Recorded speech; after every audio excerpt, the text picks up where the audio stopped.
Gaya ng sabi ko, hindi sila nakasagot kahapon. Nag-meeting muna eh. Ha, di ba? Tama tayo. Magmi-meeting muna at tingnan po ninyo ang sagot nila. Iisa. So, importante na pag-uusapan natin to dahil sumagot na yung kabila. Aba, kamuna na to. Okay? Tingnan po natin ito. Bigyan natin komentaryo. Lousy script. Yon. Hindi pang award-winning. Hindi malinis. Alam mo na may kasinungalingan. Yon. Lousy script. Siyempre, itatanggi mo.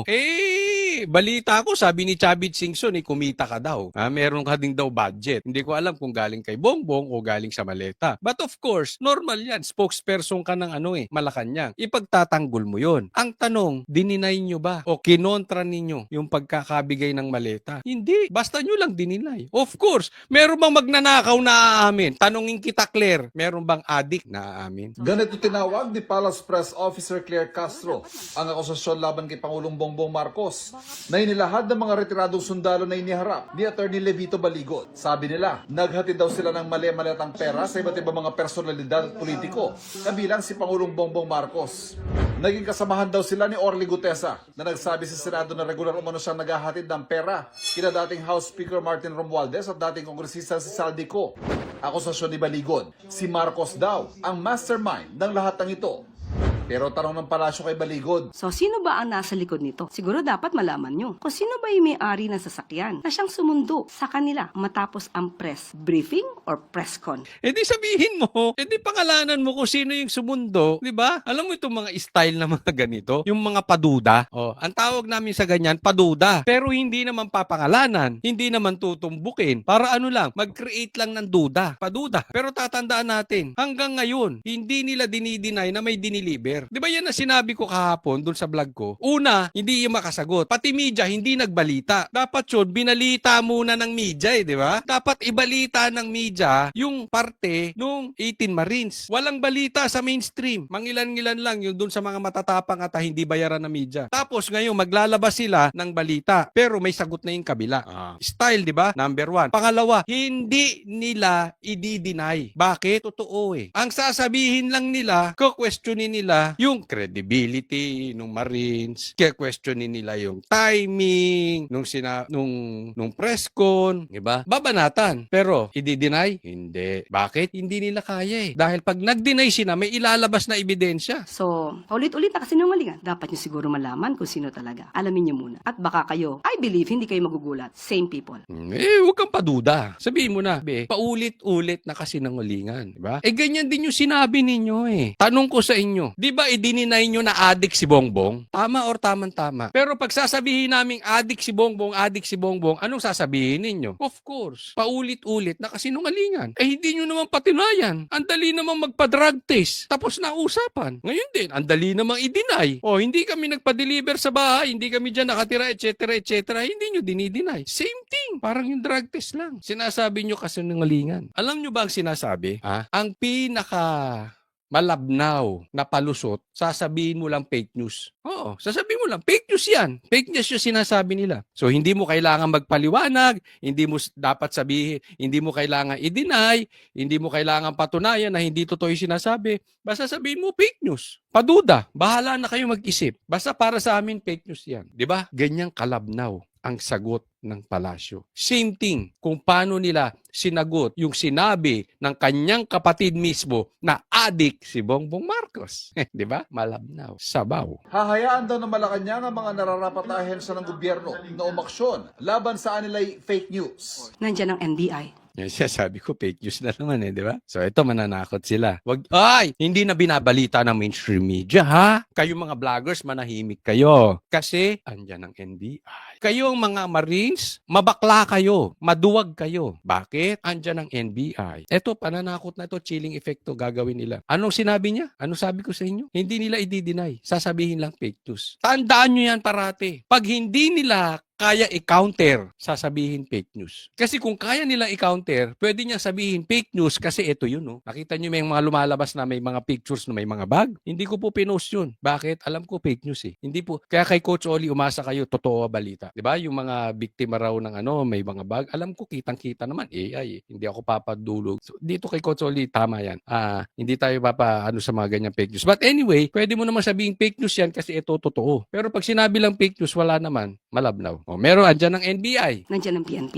Dyan ang PNP. Dapat malaman nila to, obligasyon nila na kasuhan ang mga nagpapakalat ng fake news. Dapat pa ba silang utusan? Hindi po. Obligasyon ng NBI, PNP, DOJ. Ayun. So, ibig sabihin, darating. Asahan ninyo, kakasuhan. Bakit? Dahil fake news. Tanong, dininay ba nila? Hindi. Pinatunayan ba nila hindi totoong nag-deliver kay Bongbong Marcos sa bahay niya mismo sa Forbes at sa bahay niya sa Paway, sa Ilocos Norte? Hindi. Anong sabi? Fake news. Obligasyon nyo yan. DOJ, NBI, police, kasuhan tong mga. So ano? Parang ano sinabi? Ganito kasimple yan. Ganito yung pagkaka-explain ni Claire. Hindi lang niya diniretso. Hindi namin kayang ipaliwanag, pero kakasuhan namin kayo. Kaya tumigil kayong lahat. Kontrolado na namin ng media, kayo na lang maiingay. Ganun. Parang ganun, sinasabi nitong aling to.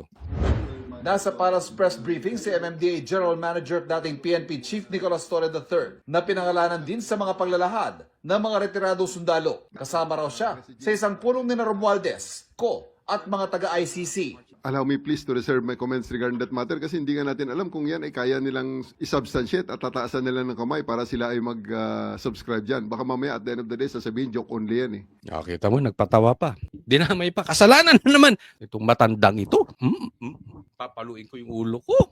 Kukonsume ko sa mga ganitong tao. Basta sabihin joke only. So sino na naman pinapatamahan? Si PRRD. Pambihira, kayo nakatanggap ng maleta. Ibabaling nyo na naman kay Duterte, mga animal kayo. Ngayon sabi ni Claire, responsibilidad nyo mga pulis. To PNP chief, di ba? So hindi nila i-deny, sasabihin lang fake news at kakasuhan ng pulis. Eto ex-PNP chief, dinideliveran din ng maleta. Sino pa? DOJ. Yung dating SOJ, si Boying, binanggit din. Malawakan tong sindikato, kayo-kayo eh. Di ba papakasuhan nga sa ombudsman? Papaimbestigahan sa ombudsman? Isinabit na daw o isasubmit sa ombudsman? Sabi ng mga Marines. Ano asahan mo sa ombudsman? Si Boying. Pati nga si Boying di ba? May kinalaman sa ICC. Pambihira naman, no? Anong nangyayari dyan? Di ba? So it's really non-issue right now for me because hindi naman akong bida dyan. Oo, hindi ikaw bida. Pero ikaw, sa tingin ko lang sa tingin ko, pag upo ni BP Sara, ikaw ang bida. Ako unang tatawa. Ay, sasamahan niyo ako. Pag nakaupo si Sara, kaya lang baka patayin. Huwag sanang patayin si Sara, no? Kasi sure win yun eh. Para sa GMA Integrated News, Ivan Mayrina nakatutok, 24 oras. Ito pa.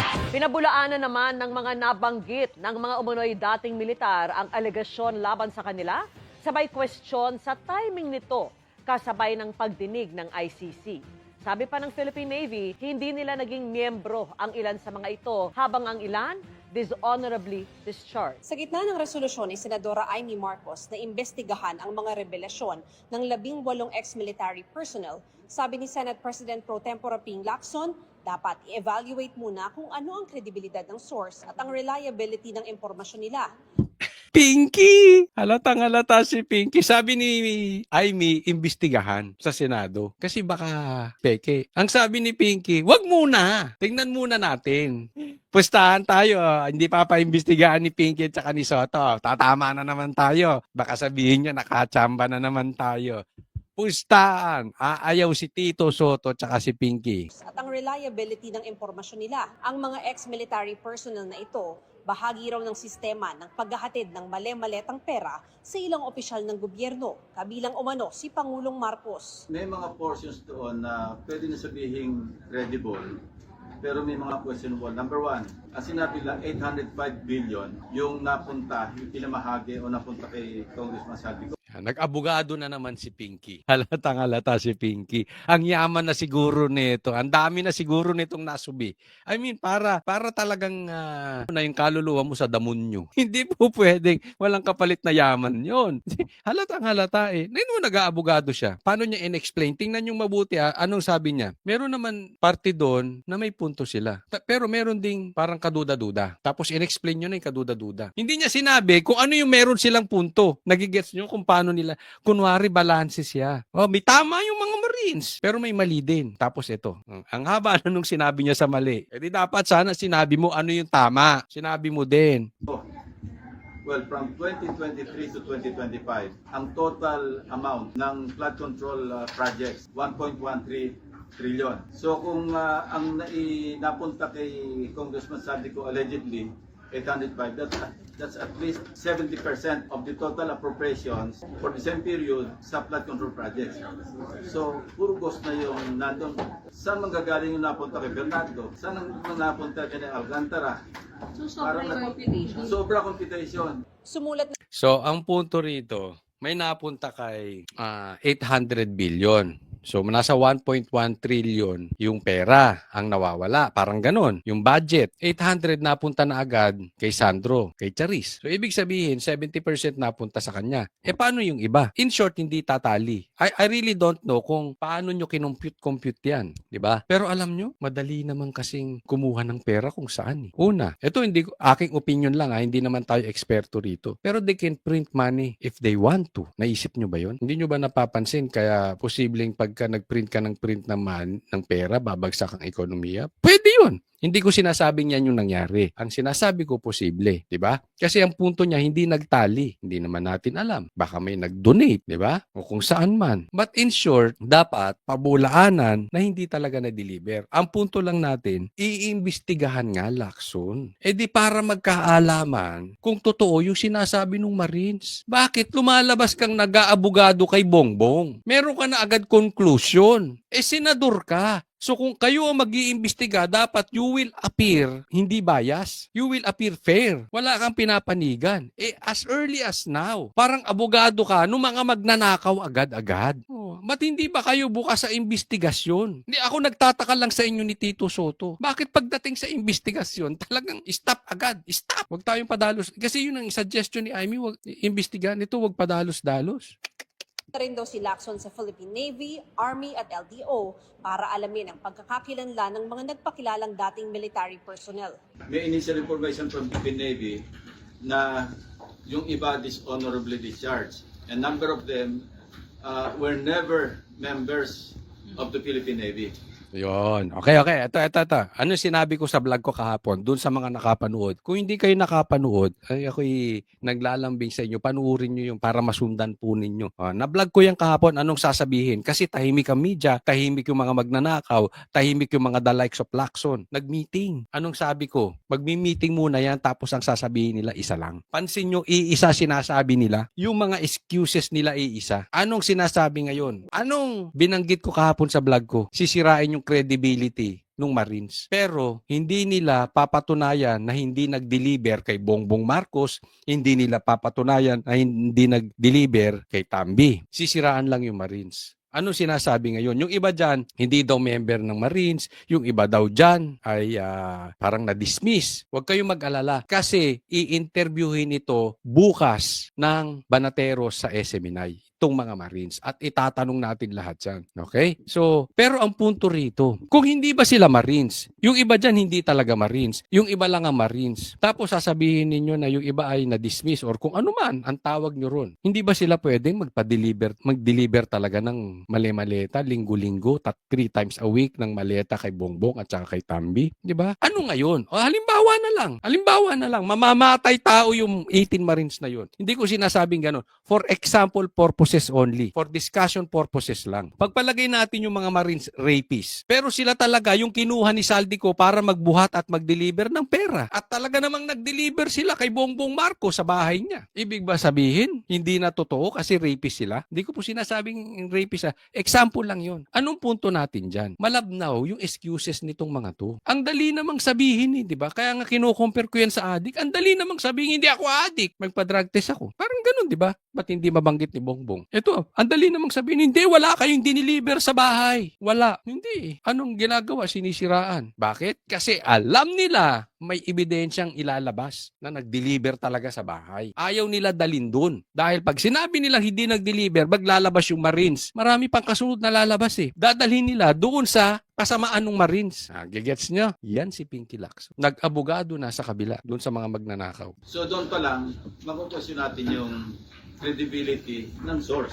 If true, Pagkatapos ng verification, pwede raw paharapin sa Senado ang mga ito. Nagsabi na ang Philippine Navy na hindi kailanman naging miyembro ng Philippine Marines o Philippine Navy ang 4 sa mga Yung 4 hindi naging member ng Marines. 18 yun. Do the math. May 14 pa. So 14 yung Marines. Hello? Babaw ha? Lumabas na ex-military personnel. Karamihan din daw sa mga ito ay na-dishonorably discharged. Ayan, na dishonorably discharged. Ano ngayon? Kung sila talaga nag-deliver, anong gagawin natin? Nakita nila nag-deliver, anong gagawin natin? Mula sa serbisyo, habang ang ilan naman ay nakapagretiro ng maayos. O yung iba, nakapagretiro ng maayos. Ano masasabi nyo? 18 yan eh. Yung mga nagretiro ng maayos, yun din ang sinasabi. Nag-deliver siya sa bahay ng adik na yan. Pero hirit ni Lacson, tila kahina-hinala ang timing nila. The timing, parang nakatiming to, bakit yung ICC ngayon na nakapokus? Ang pinoproject doon is napaka-corrupt ng ICC, di ba? Dahil nilagyan ng $2 million allegedly through former Senator Trillanes.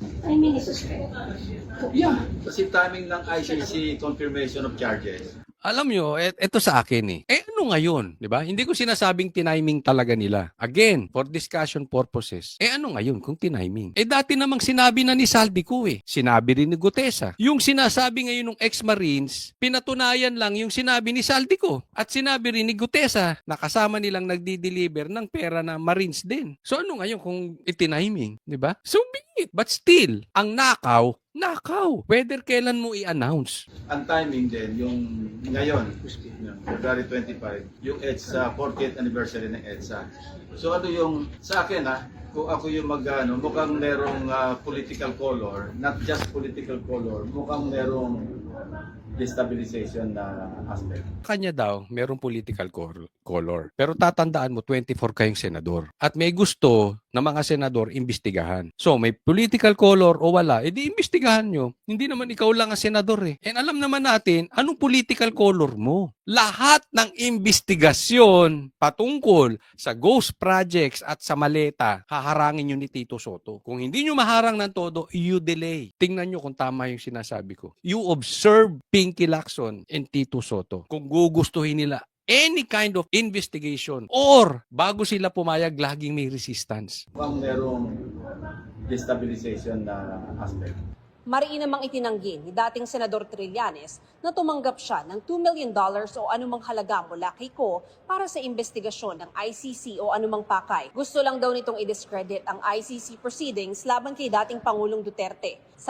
Didemanda niya si Levy Baligod, Mike Defensor, Jason Sa at yung 18 ex-soldiers. Gawin mo. Ako sa totoo, ipapaliwanag ko sa inyo bakit gusto kong gawin niya yan. Sige, gawin mo. Tampahan niya raw ng kasong cyber libel sina Levy Baligod, Mike Defensor, ang 18 dating sundalo at lahat ng nagpapakalat ng kasinungalingang ito. Alam mo, bakla ka kung mananakot ka lang. Dapat yan, ginagawa mo bago ka mananakot. Pero kung hindi mo magagawa, bakla ka. Sinasabi ko na sa iyo. Demanda mo. At kung may inutusan daw siya para kontakin ang mga police official at politiko para ma-interview ng ICC, ano naman aniya ang mali doon? Nag-react na rin ang ilang mambabatas na nabanggit kaugnay ng issue.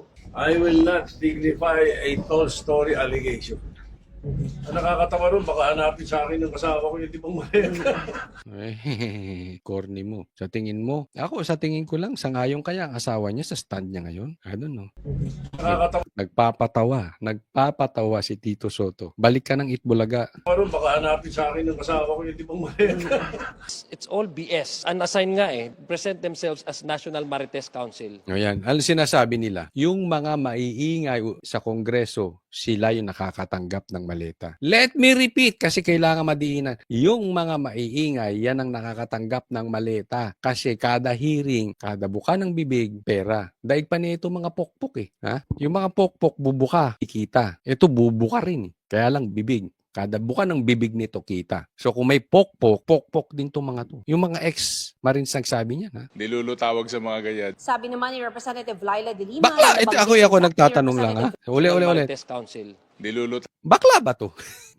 I have nothing against sa... Kasi yung tatanong ko nga kay Sir Jack. Kasi yung galawan niya parang bakla. Tsaka mo yung mga hirit niya, parang gay linggo Linggo ba ang tawag niyo ron? Lingwahe ng mga bakla. Tawag sa mga ganyan. Sabi naman ni Representative Laila De Lima na nabanggit din sa affidavit, tingnan na lang ang timing ng paglutang ng ex-military personnel na tumaon sa confirmation of charges ni dating Pangulong Duterte pati na sa pag-usad ng impeachment complaint laban kay Vice President Sara Duterte. Tinawag ng chief at katawa-tawa ang paglutang ng mga alegasyon na layon lang daw i-distract ng mga tao mula sa tunay na issue. ang paghusga sa mga Duterte. Ang timing O, kita mo lahat sila. Ano sinasabi? Timing, timing, timing. Kahapon yung press con, hindi nagbalita ang media, hindi nila binalita yung sinabi sa press con, inantay nila yung GC siguro. Tapos iisa sila sinabi, ito sasabihin natin ha. Timing. Questionin nyo yung timing. Nung sasagot na itong mga congressman, saka nagbalita yung mga media. Kasi may sagot na. Pagbalita nila, may sagot na yung congressman. May sagot na yung mga magnanakaw, di umano. May sagot na yung mga kumikbak ng maleta. Galing, no? Nakita nyo? Nakita nyo anong galawan ng mga animal? Parang sinasabi mo, pagbibintangan kita, Delima, ikaw, Delima, mahilig ka sa driver. Nangunguha ka ng driver. Kunwari lang yan, kunwari lang. Lagyan natin sa picture ni Delima. Nangunguha ka ng driver. Kunwari lang ito, for example purposes. Hindi mo itatanggi. O kunwari si Bongbong, adik ka Bongbong, adik. Hindi mo itatanggi. Sasagutin mo lang ako, timing. Yung timing ng pagsasalita mo, questionable. Anong iisipin natin? Di nangunguha nga ng driver si Delima. Ano iisipin natin? Di adik nga si Bongbong. Parang ganun. Di ba? Wala kayong masabi kung hindi timing. Yan ang umikot sa GC ninyo. Malamang. Ito, ganito natin sasagutin. Timing. Kaya kayo nakasagot ngayon. Pansinin nyo, yung media laging delayed magbalita. Sila delayed din mag-react. Pag nag-react pa, iisa sasabihin.